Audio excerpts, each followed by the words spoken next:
Welcome to the Hanley Effect, a podcast by the Hanley Foundation designed to educate, change minds, and save lives. Our goal is to inspire you, showcase our innovations, and change the conversation about addiction and mental health. Join us as we unravel stories of resilience, recovery, and hope. Hi, everybody. Welcome to the Hanley Effect. I'm Dion DiMucci. I'm Rachel Dosicle. Dr. Dosicle, how are you today? How are you, Dr. D? I'm lovely. I'm here with day. you. We've got our divin and disco going on. Yep. Always fun. Yep. And I've said this a couple of times because I get really excited. I love talking to people. I get really excited about the people that we get to talk to. Nerd. I am the nerd. Beautiful nerd. I love it. I'll take it. Beautiful. But this is that's right. I think I'm beautiful. I think I'm beautiful.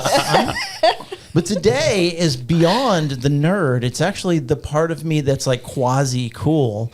So we've got, I think probably, I can't imagine being more excited about our guests thrilled today. And our first guest we've had before. And anybody who has not heard our podcast with the incomparable Adam Jablin, you gotta listen to it. You gotta listen to it. And if you watch Adam or you listen to him and you think, man, when is this guy? When are we gonna? Nobody's this positive. No, he really is. He really is. He really is. And we also have a mentor of Adam's and a mentor to a lot of people, both musically and spiritually. And we want to talk about that today. We're super excited. Do you want to tell us who we've got, or do you want to let me? I think I'm going to let you. I will say to our listeners that John has been listening to your music nonstop for about 3 or 4 weeks now. He is ready. I think he could sing all of your songs for you. We're not going to let him. They are not. No, you don't want it. You don't want it. But we have, talk about incomparable, Dion DiMucci. And Dion, we are so thankful for you taking your time to be here. You're a guy in demand, and just coming here to talk about yourself, your life, and also the spiritual journey. We're just grateful to have you here. It's a joy to be here. I heard a lot about you guys through Adam, and let me say right off the bat, I learn as much from him as he says he learns from me, but it's a two-way street here. I love but that. It's great to be here. I love it. Recovery. Yeah. So, it is normally we always start with this question: who are you? What do you do? And what was your talk about your journey? And you're somebody that your journey and kind of parts of it are in Wikipedia, and people can read about things. But I'd love to know you're an award-winning rock and roller. You're in the Rock and Roll Hall of Fame. You've had literally dozens of top 40 hits that you've written and performed, and all these things are things that people could just go read anywhere. But can you start by telling us a little bit about what are you doing now? What's your life like now? And then I'd really like to talk a little bit about your new book. Well, who I am, I usually say I'm a child of God, and it's not who I am, it's whose I am. That's the way I see myself. And I think God gives everybody gifts of creativity in some area, right? And I discovered it very young. Like I told Adam once, when I was maybe 10, I heard Hank Williams on the radio, and it just hurled me into a place of enchantment. And my parents were always arguing. My father never had a real job. And my mother worked. She was had an exaggerated sense of her responsibility, and he work wasn't. He had a nodding acquaintance with work. Hello, goodbye. All right. You know what I mean? So but he had a lot of great qualities, But the arguments, and one day I just heard Hank Williams on the radio, and I was on the road. I ran up to Fordham Road. I grew up in the Bronx, and that was maybe a mile and a half from me. I found a record shop, and I became friends with this guy, Lou Cicchetti. I told him about this guy, Hank Williams, I heard, and he took a liking to me. Took my phone number. He said, I'll call you every time Hank puts out a new record. Man, I had a by the time I got on tour with Buddy Holly, I knew about 40 Hank Williams songs. And at first I just liked the guy. I just, for a lot of reasons, I don't know, it just resonated with me, you know. And so when people ask me what I do or how I do it or why I'm doing it now, and it's almost like I've never changed. I was hurled into this place of enchantment, pleasure, delight. Like it went into my system when I heard him sing. And it did something inside, changed me. And all my life, until this day, I've been trying to write something to transmit that feeling I got when I was 10 to you. Mm-hmm. And I still, that's what I'm still about. I'm still doing that, you know, and thank God I have a lot of great people around me that keep me on the road, because you could get lost. I think people, like I said, I truly believe people are all born with a gift in some way, some creativity, but they get lost. They get cut off from it. They get shut off from it. They get talked down off it. You know, they just get shut out from it, and they don't recognize it. They don't see it, and they start focusing on other stuff, you know. I think so. To write, I think anybody could write a song, but to write a great song, you really have to be open. Because, like, to me, Bob Dylan is probably the greatest songwriter of the 20th century. Right. If you're not open, it's almost like all those songs he wrote, if you probably asked him, he probably said, I couldn't plan it if I tried. It's just kind of downloading from a higher power, you know. It's just the songs are coming down from above, you know. You got to get under the spout where the glory comes out, you know. And that's just by letting go and being open. It's an important word. Yeah. I love that. And I think I'm always thinking about people who are listening, right? I'm always thinking about the person who's listening. And that I wonder, you know, you talk about having to stay on that track and this lifetime of just being enchanted. And you write about that and you talk about that word a lot. If people read your books or they listen to you, that word enchanted and this life of kind of staying in that enchantment and trying to give it to others. And you talk about the importance of people who've helped you along the way. I wonder if you can think of a time where was there ever a time where you were almost pulled off of that, or where, you know, I can think about people right now who are struggling and saying, man, I've lost my way. Have you ever been there, and how'd you find your way back? Well, I did lose my way. Well, I don't musically, you know, this is a funny thing, and I don't know how this is going to come out. I never talked about it, but in the 60s, you know, I was lost, you know, using a lot of drugs, drinking. It got worse and worse. It's progressive, you know. Mm-hmm. And I made a few albums for Columbia. They never released them. And they came out maybe 4 years ago. They found them in the back of the, you know, in the archives, and they released them. And I was amazed that the music never suffered.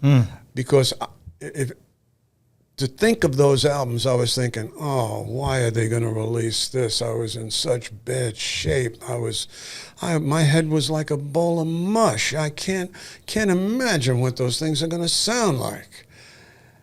And for some reason, the music never suffered. It was like they were very artistic albums. They impressed me, you know. But you know, you start out in a business like I'm in, like rock and roll, blues, music, and sometimes you start out with a lot of angst, and you know, you're lonely, you're an outcast, you know, you're on the outside, you know, you don't know how to get in, and it drives you. But if you don't figure out those things that are driving you, it'll kill you. You come your 40s, 30s, it'll take you down. So I was very fortunate. I was married to a girl from Vermont who was just, I always say, my wife drives me sane. All right. Love that. You know what I'm Yeah. saying? She said to me one time, she said, listen, if you choose to keep doing that, she says, I'll go to hell for you. But if you choose to keep doing that stuff, you could go to hell for yourself. And she walked away. And I kept doing that. And the next day, or a week later, I remember she had it. She went off. She went to a 12-step based, spiritually based recovery program, and she met this woman back in '66. She met this woman called Lois, and Lois told her, she said, "I want you to go home, and I want you to say these 4 things to your husband, and if he comes up and pushes back, if he's defiant, just repeat them, repackage these 4 things." So she comes back from this program, and, you know, I'm insane. I'm using drugs. I'm drinking. Mentally, you can't count on me. I'm all over the place. So I get a little perturbed. I said, you know, where you been? Who you been to? You know, she said, I went to this 12-step spiritually based recovery program. I said, you're talking about me? She said, who's talking about you? She said, I got problems. Of course. She said, I got problems. I was trying to find out how to get well. Now, you know how selfish, self-centered I was? I didn't think anybody else in the room had problems. Right. I was the only one Right. who's supposed to have problems. You know, where do you get off having problems? Right.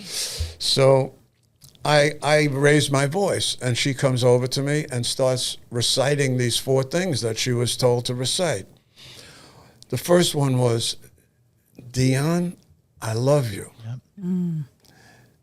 Number 2, she says, but I thought I had the power to help you understand, you know, what I'm going through and what we're going through, and you know, the situation you're in. I thought I thought you'd understand that. You know, I found out that I'm powerless. I can't help you. But thank God, number 3, thank God there's a place that knows the solution and knows the way out of the prison that you're in. They have the key. Number 4, excuse me, I got to get the eggs. And she walks away. So I run after her and I say, what do you do? You know, and I make up some kind of thing, and I get loud. Now, when I get loud, I usually have control of the whole room because everybody gets intimidated, you know, and they run into their holes, you know. When the Bronx comes out. Yes. Yeah. You know, it's like, to me, that's a real man. You know, I'm yelling. She turns around, comes up to me a little closer. She says, honey, I adore you. Number 1. You know what I'm saying? Yes. I won't mention the numbers anymore. She goes, Beautiful. you know, number 2, she says, Dion, I've been trying to help you.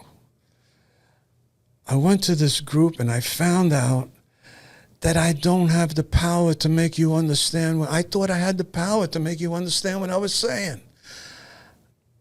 I thought I could solve the problem. I don't. She said, what a drag I have. I'm powerless over this problem. But thank God there's a place that knows the answer they know the solution to your problem. You should seek them out. Excuse me, I got to get the milk. Oh, that's amazing. And she walks away. And the whole week was like this. It drove me nuts because I couldn't get her angry. She wouldn't engage. I couldn't rope her into the tennis game, and she wouldn't hit the ball back. So at the end of the week, I went to a meeting, and it changed my life. And here I am. She was right. There's a place that knows the answer, and they have the key, and the door opens from the inside. It doesn't open from the outside. They'll give you the key, and you can get out of jail.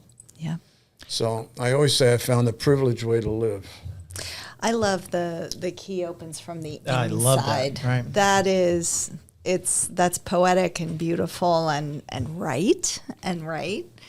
I remember, Adam, when you told me the story about your family. Tell that story again. Which one exactly? Your version of the 4 things that your family said to you. Oh God, Rachel, you got me. So you got me. Which one? So the part of it that was really funny, when your family did sort of a pseudo intervention. Oh, a real intervention. Yeah. Well, the main thing that's popping up was, Michael Walsh was there, the interventionist. And when they said 28 days at the time, I think we now know it's a long. It's more. Yeah, but at 45 the time, at least. I couldn't process that, because I was a version of him. I'm the man. What are you talking about? That's a month. And they go, okay, well, how about just 10 days? 10 days to see if you have this thing, which I didn't even know what this thing is, alcoholism and addiction. And we compromised on 10 days. We compromised on 10 days. And on day 9, little pat on the back. There you go. 10 days is good. Good. Okay. I'll be fine, And I'm thinking, I'm going to be the most dedicated, disciplined, determined guy they've ever seen there. And they're going to go within 3 or 4 days. This guy's fine. And on day 9, when I call my wife and say, I have some bad news, I'm an alcoholic and an addict, I have to stay. There was that pause. And then there was just, I was never going to come pick you up. And don't you see, it's you. It's Adam this and Adam that. And Adam needs to go to the gym. And Adam needs his tequila. And Adam. It's the same story that he just said, packaged in a different person. Yeah. Same story. Yeah. And that's the thing, is the beauty. And this is so, if you're a family member and you're listening and you got a loved one who is struggling, everybody wants to know, how do I get my loved one to do what they need to do for themselves? How do I convince them? How do I, and that power in recognizing, I can't. I'm powerless over that. That doesn't mean that there's nothing I can do to be healthy myself, but that's it. And so taking back family members, going, you know what? I've been focusing on you, and now it's my turn to like be healthy myself and to focus on myself. That I love that you're talking about me. No, I'm not talking about you. It's not all there. So. There's so much to talk about. Fortunately, we're going to have time for 2 podcasts, because it's not just going to be this week. But I want to take a moment and get into this new book that you guys have written. And as we do, again, you talked, Dion, about people along the way that helped you stay on that track and that helped you. And Adam, you've described Dion as a mentor for you and someone that, and so the thing I'm thinking about, I want to show this. This is your new book. I don't even know where I show it. It's pretty cool though. Whoop, there it, apparently they can see it right now. This is Dion, the rock and roll philosopher, but this was co-written by Dion and Adam. And as you talk about the book, I think the importance of mentorship, the importance of having guides, the importance of being a guide and mentoring others, I think is something that is it's lost in a lot of ways today, the importance of it. And so I'd love for you guys to talk about the book and how it came about, but also just mentorship itself. What does it mean? Why should I have a mentor? Why should I be a mentor to others? Well, it's, addicts and people who really get stuck in life, they don't ask questions. They try to do life alone. It's barbaric. I found, in 1968, I found it out that, because I've been clean and sober like 56 years. Wow. I think to have an outside reference to your life is like, it's a very important thing. To me, it's like, the Pope has his conclave, or he has the cardinals and the bishops, and he has people, and the president has his cabinet, and any CEO worth his weight in salt, man, has a right-hand man, like Henry Ford building, when he started his business, they asked him a lot of questions. He called the engineer in to answer them. Right? I mean, he didn't know how to. So, but people who are addicted and who are locked up, they're not fully alive. They always put their hand in your face, like, I know. Let me try to explain. I know. They know everything. And that's the way I was. I know. And I found out, I don't know, the grace of God, maybe it was a touch of grace that made me start listening to this guy that I respected. There was something about him. I saw the way he was. This is in 1968. I saw the way his family, responded to him, and I saw the way he handled his life, the way he did life. It was beautiful. It was beautiful. It was something you wanted. Oh man, it was like, how do you do this? I knew he was on a sound foundation of solid, of love and forgiveness and some kind of intelligence, harmony. I mean, this is a guy who actually brought harmony into the room. I mean, I was a menace to serenity. I was like, I walked in, I was like, I didn't know how to do that. So, early on I found out that being teachable it's so important to have an outside reference to your life. I have one now. I've had one for the last 57 years.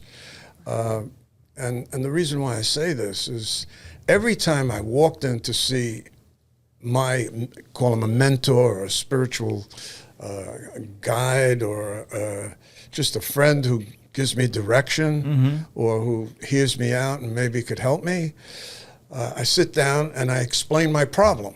Whether it's with my wife, my kids, my money, my job, my record company, my this, my that, whatever. And when you're involved, when you're emotionally, invested in your kids and your wife and whatever, you can't see straight. A guy like me doesn't see straight. So I walk in to my mentor, who his name was Ben. He was a guy who mentored me for about 30 years. And I'd walk in, I'd say, Ben, this is what's going on. And this is what I think I'm going to do about it.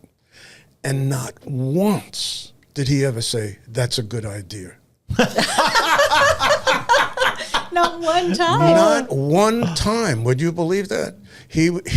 So it shows you how off, he just would tweak it sometimes, and sometimes it would be totally turn around for me. But it's, and I wouldn't be here today talking to you, John and Rachel. I wouldn't be here if it wasn't for that mentorship, for those decisions I made in the last 57 years. I wouldn't be in a good place, to tell you that. And I love that picture of you being a guy who knows how to harmonize better than just about anybody in the world, but internally you're saying, I didn't have harmony. And I didn't cause harmony in relationships. I can harmonize at Rockefeller Center, but I can't find it in here. And I found someone who had what I was looking for. There's such a power in that. I remember having a friend of mine years ago telling me about a lesson he learned. I'll tell you the whole story one day. It's a good one. But he said, what I learned in this mentoring relationship was, no matter how much I like you, no matter how smart you are, no matter how nice of a person you are, if you don't have what I'm looking for, I'm not going to ask you how to get it. Because he would ask, he says, basically, I went and I asked someone who had no financial, who was just as broke as I was. I asked him for advice on getting money, right, and getting out of being broke. And I loved the guy, and he was a good guy. But he didn't know how to get at it, and so he gave me advice, and it was terrible, right? But that, I love that you found someone who had something I think that's a powerful thing. Because sometimes you can't even say, if you go to everybody and say, write down what you want in a mentor. It can sometimes be hard to really, I don't know, but the key for me is find someone who has something you want and then ask them how to get it. I love that. Yeah, absolutely.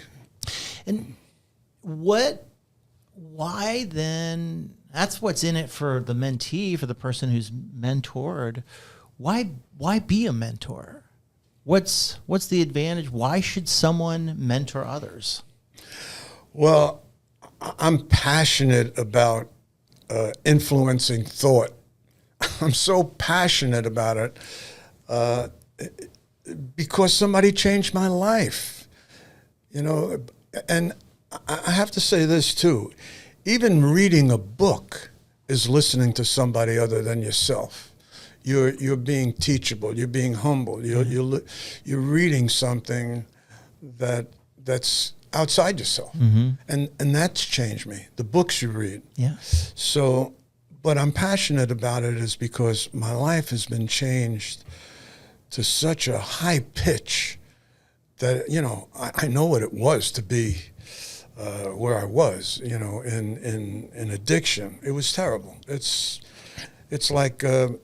You want to be bored? Think about yourself.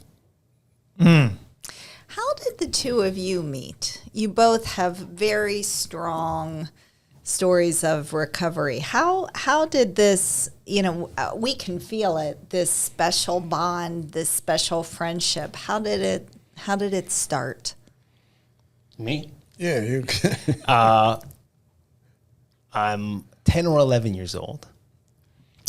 And I just moved down from Jersey to Boca Raton. And Dion came to my school to play. Okay, in our religious class. And look, it was a very special time.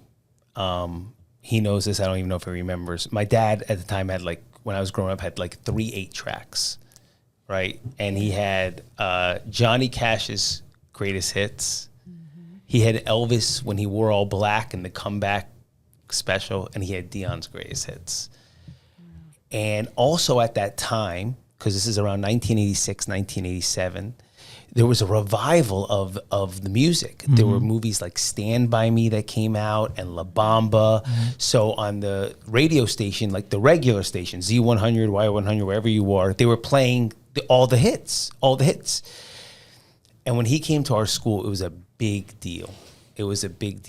And I was the kid that just couldn't get enough of him. I had so many questions, and the hour went too fast, and I wanted more. And, I was the one kid in the class with a Jersey accent. I just wanted more and more and more. Well, anyway, fast forward, and I leave the Hanley Center, say goodbye to you, coin me out.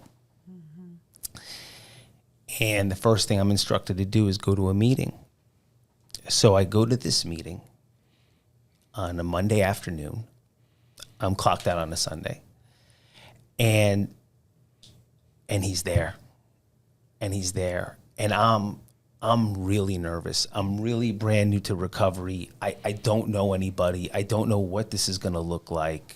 I'm full of tension, and this thing will not stop talking, but I see him.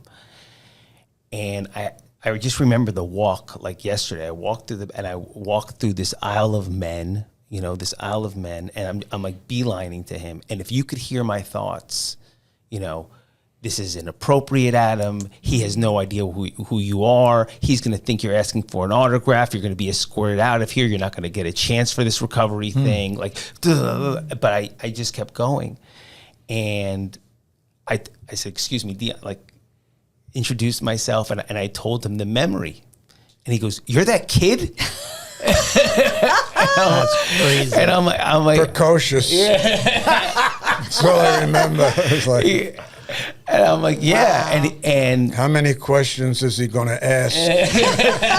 Can I ever get lunch? exactly. I love that. And he asked me, how long I've been recovering. I'm like, this is really my first day. And he patted the seat next to him, right? Wow.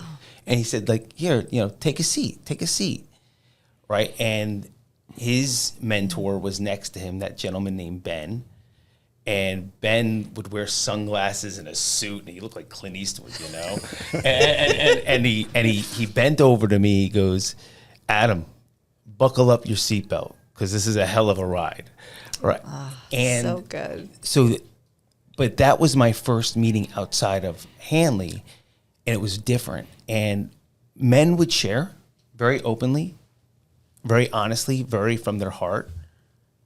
But when Ben shared, he could connect the dots for you. Very, very special gift he had. But when Dion shared, you could feel it. Yeah. You could feel the experience. You could feel the wisdom. You could hear it differently because it was from somebody that you knew and you respected, that really walked the walk.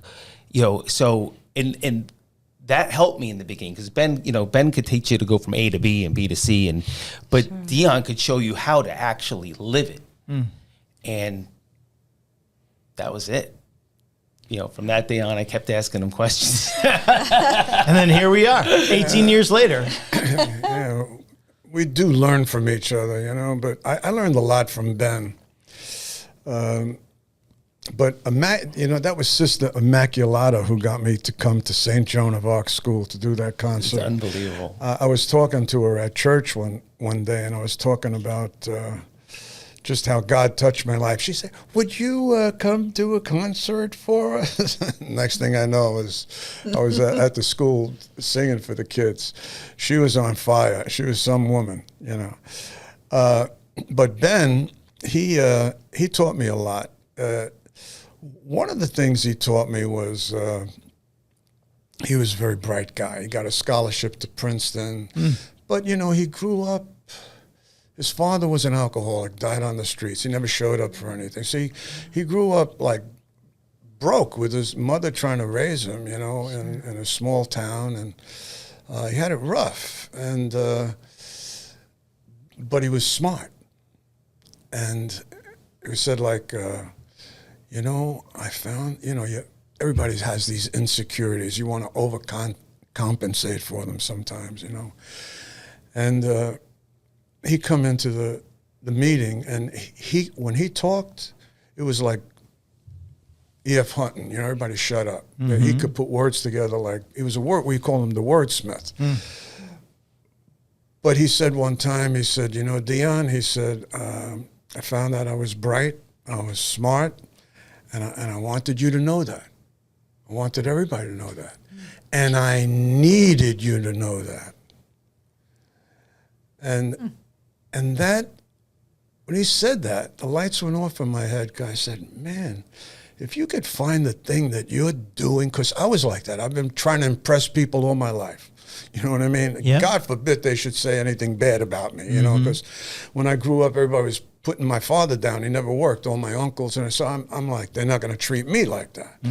And it was driving me, but if you could find that thing that you're ashamed of, or you're trying, that's driving you, that you put in place when you're 7 years old, and it's still, you got a 7-year-old inside you driving you, and just tell on yourself. Yeah.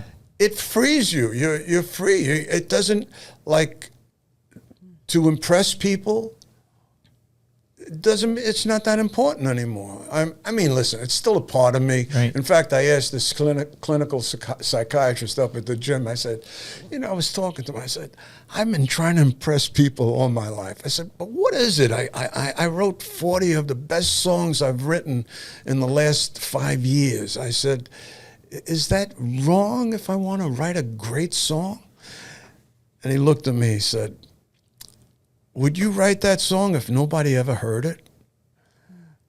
And I said, oh, yeah, you bet I would. I would try just to find out what I'm made out of, if I could do this, to hone the skill, to see it come alive physically, I would do that. So he said, there you go. Beautiful. It's about what drives you.